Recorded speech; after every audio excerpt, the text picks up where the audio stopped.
Takbo si former President Duterte for Senator, iboboto niyo pa rin ba? Senator, sure. Pero president ang gusto. President? Dali. Hindi na po pwede hanggang 6 term, 6 ano lang po, 6 years. Thumbs up. Bakit niyo po iboboto? Pwede magbisaya. Kabisaya Yes, ma'am. mamin do. Okay lang po. Solid. Daghan man good siya na trabaho. Plus, dakuan good siya. Kanang Sana itong binisita natin. Bisaya po, asin papa good siya. Dakuan good niya. Daw umiilak mo ma'am ah.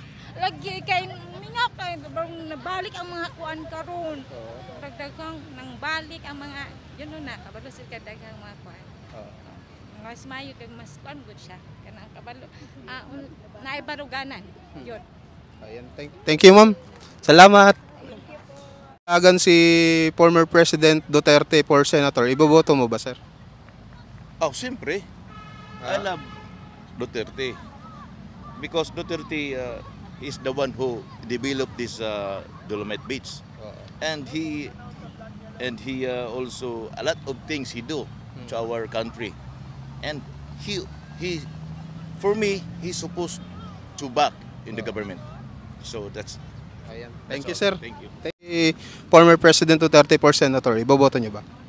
Oo naman. Bakit po? Maganda yung ginawa niya nung 2023. Subok na yan. Oh, subok na. Subok na. Pagtatakbong senador yan, number 1 yan. Opo. Number 1 sa amin yan. Ayun. Sige Anong sir. vlog yan niya? Vincent Tabigi po. Sige, titignan ko lang. For this coming 2025 election, kung tatakbo po si former President Duterte, iboboto niyo ba? Tatakbo uli. Papagkakaalam ko, hindi yata tatakbo Vice President yata. Hindi, kung sakali lang sir. Kung sakali, bubotos ko pa rin. Bakit po? Kasi maganda yung mga performance niya. Oo. Lahat ng mga nagawa niya, ikabubuti ng mga karamihang mga tao. Ayun sir. Kaya yun, ibobotos ko siya. Thank you po. Thank you. Kayo ma'am? Anong YouTube mo? Vincent po, Vincent. Vincent Tabigi. Kayo ma'am? Siyempre Duterte pa din. or si Sara? Ang aking iboboto kung sakaling tatakbo siya. Sara. Si Matanda po yata. former President po, Matanda Duterte. yata siya eh. Kasi matanda na si former President Duterte eh. Opo. Pero kung sakali, siya pa din ang aming iboboto. Opo. Ayun. Kasi nakikita naman natin ang mga ginawa niya.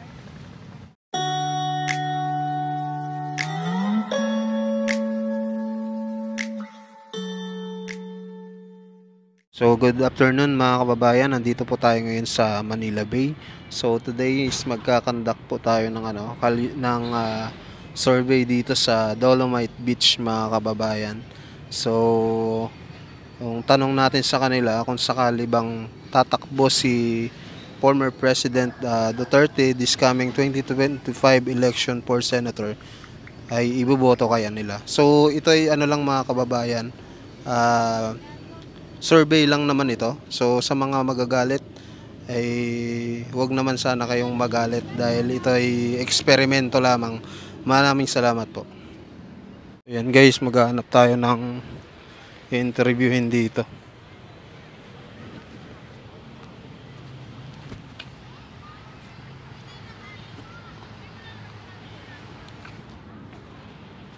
Ito, walang putol-putol to mga kababayan. Sir, pwede ba kayo ma-survey? For this coming 2025 election, kung sakaling tumakbo si former President Duterte for Senator, iboboto niyo po ba? Probably, Bakit po? Marami siyang na-accomplish eh. Siguro marami pang hindi natapos. Gusto ko makitang matuloy lahat ng bagay. Okay. Thank you sir. Kayo ma'am? Kung sakali. Very remarkable naman kasi yung iboboto ko siya. Kasi madami din siyang achievements. And yun din, gusto ko pang makita kung ano pa yung kaya niyang magawa para sa Pilipinas. Thank you po ma'am. Thank you po. Ito si sir. Sir, survey lang sir. For this coming 2025 election, kung tatakbo si former President Duterte for senator, iboboto nyo pa rin ba? Sino po, sir? Si Duterte, kung tatakbong senator, iboboto nyo ba? Ikaw po, sir. Bubuto yun, sir. Bakit nyo iboboto? Kasi, sir, ang galing niya, yung Pilipinas, nagbago. At saka, marami siyang ginagawa na sa ibang presidente. Ayan. Thank you po. Salamat, sir. Kayo, sir, kung sakaling tumakbo. Hindi ako butante, sir. Ay, hindi. Hindi, kung sakaling boboto kayo Oo, ngayon. kung sakali ibubuto ko yan. Bakit po? Bakit? Maganda yung pinakita niya yung naging presidente siya eh. Oo. Malinis yung Maynila. Ito, napagawa niya na maayos to, di ba? Oo. Tama yan. Ayan. Sir, thank you. Thank you. Thank you. Ito sila, ma'am. Ma'am, pwede po mag-survey? Thank you.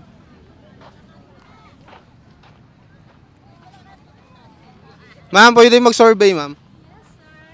For this coming 2025 election, kung sakaling tumakbo si former President Duterte for senator, iboboto niyo pa rin ba? Senator, sure. Pero president ang gusto. President? Dali. Hindi na po pwede, hanggang 6 term, 6 ano lang po, 6 years. Thumbs up. Bakit niyo po iboboto? Pwede mabisaya. Kabisaya, Yes, ma'am. maminduwa ka. Okay lang po. Solid. Daghan man good siya na trabaho. Plus, dakuan good siya. Kanang Sana itong binisita natin. Bisaya po, asin papa good siya. Dakuan good niya. Daw may ilok mo, ma'am, ah. Lagi kay minga kay nabalik ang mga kuan karon. Dagdagang nang balik ang mga yun na kabalo sa daghang mga kuan. Mas mayo kay mas kuan good siya. Kanang kabalo naibaruganan. Yun. Ayan, thank you, ma'am. Salamat. Ay. Hello, sir. Saan po? Sir, pwede mo ma-interview? Ay, busy naman ko. Saglit lang. Anong interview mo? For this coming 2025 election, sir, kung mudagan si former President Duterte for senator, iboboto mo ba, sir? Oh, siyempre. I love Duterte. Because Duterte is the one who developed this Dolomite Beach. And he also a lot of things he do to our country. And he for me, he's supposed to back in the government. So that's Ayan. Thank you, all. sir. Thank you. Thank you.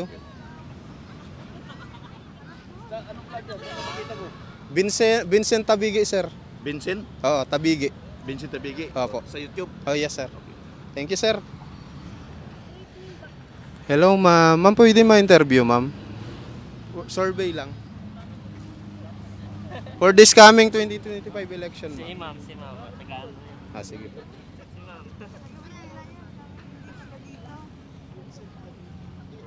Yes po. Hello, ma'am. Pwede ma-interview kayo, ma'am? Thank you po. Hello, ma'am.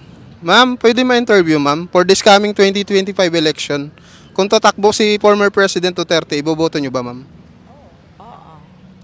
Bakit po iboboto nyo? Marami siya nagawa. Yan lang. Ayan. Thank you, ma'am. Thank you po. Hello, ma'am. Ma'am, pwede mag-survey, ma'am? For this coming 2025 election, kung tatakbo si former President Duterte for senator, iboboto nyo ba? Hindi ko alam eh, kasi hindi ako bumoto eh. Kung sakali po. Kung sino tatakbo na presidente, wala mang problema. Yung siya iboboto. For senator, ma'am. For senator. Ay, wala akong kilala eh. Sige po. Sige po, thank you. Kayo, sir? Kung sakali. Busy si sir. Sige po, thank you. Ma'am, kayo, ma'am. Survey lang, ma'am. Kayo, ma'am. For this coming 2025 election, ma'am. Kung tatakbo si... Nahiya si ma'am. Sige, ma'am. Thank you po. Sige po, okay lang po. Ma'am, pwede mag-interview, ma'am? Sir, pwede ma-interview, sir? Survey lang, sir.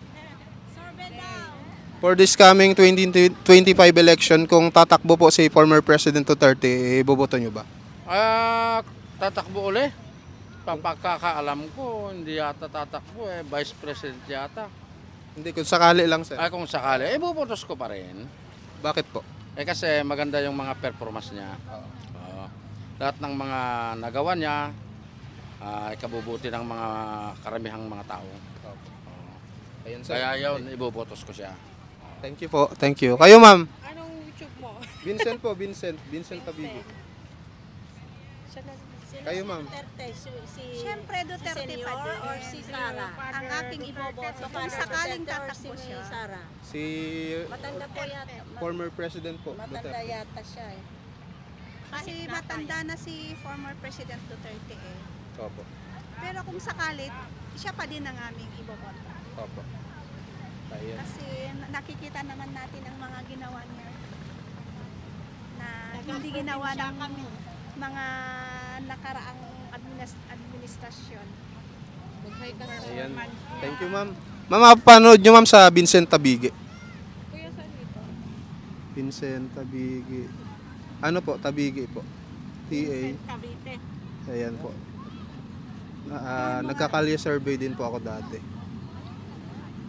Ayan po. From Ifugao kami, marami kami pa. At taga-probinsya po kayo. Sige po. Ma'am, thank you po. Taga Masbate din po ako. Sige po. Sir, pwede mag-conduct ng survey, sir? For this coming 2025 election, kung tatakbo si Duterte, boboto niyo ba? Ayaw po, yes. Bakit po? Maganda namin nagawa niya dati. Dati niya yung previous ano niya. Nung nangkulan pa siya. Okay. Yun Ayan. naman. Sige, sir. Thank you, sir. Ma'am, pwede mag-survey, ma'am? For this coming 2025 election, kung tatakbo si former President Duterte, iboboto niyo ba? Bakit po? Okay, tama na yun. Ayun. Okay po. Thank you po. Kayo, ma'am? Kung sakali po, ma'am. Ano ho? Kung tatakbo si former President Duterte for senator, iboboto niyo ba? Hindi. Bakit, ma'am? Basta lang. Kayo, sir. Opo, buboto. Bakit po? Ano pa magaling po siya. Maganda po yung ano niya, ginawa niyang ano, pantanggal na droga dati. Kaya, boto pa rin niya. Thank you, sir. Kayo, ma'am. Kung sakaling tumakbo si former President Duterte for senator, iboboto niyo ba? Ang senador. Bakit naging senador? Dati siyang president. Opo. Kasi hindi na siya pwedeng magpresidente. Pwede. Pwede po. Ha? Siyempre tatakbo siya di bubutuhin. Bakit po? Bakit niyo iboboto? Kasi dati rin siyang familiar kasi naging president siya. Oo.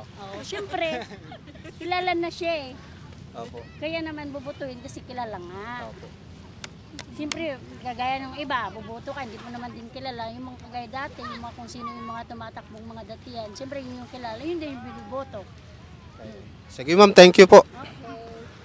Hello, sir. Sir, pwede mag-survey? This coming 2025 election, kung sakaling tumakbo si former President Duterte, iboboto niyo ba? Pwede po kasi para may iba naman yung pamamalakad sa Senado. Kasi para magkakampi na lahat ng mga isang partido na lang sa sa Senado, yung mga dilawan, mga ganun. Para ma-independent tayo si para magkaibang way lang.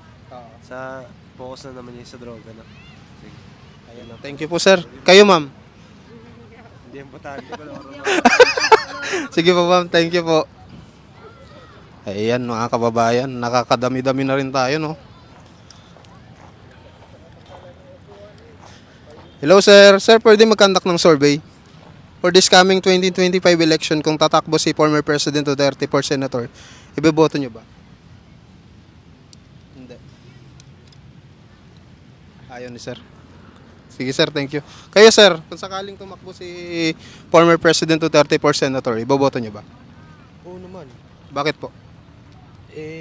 Maganda yung ginawa niya nung 2023. Subok na yan. Subok na. Subok na. Pagtatakbong senador yan, number 1 yan. Opo. Number 1 sa amin yan. Ayun. Sige, Anong sir. vlog yan niya? Vincent Tabigi po. Sige, titignan ko lang doon. Ayan. Thank you po. Thank you. Sige po.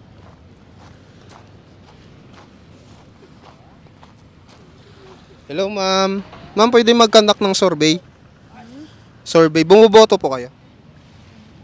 Kung tatakbo si former President Duterte for Senator this coming 2025 election, iboboto nyo ba? Yes po. Bakit po?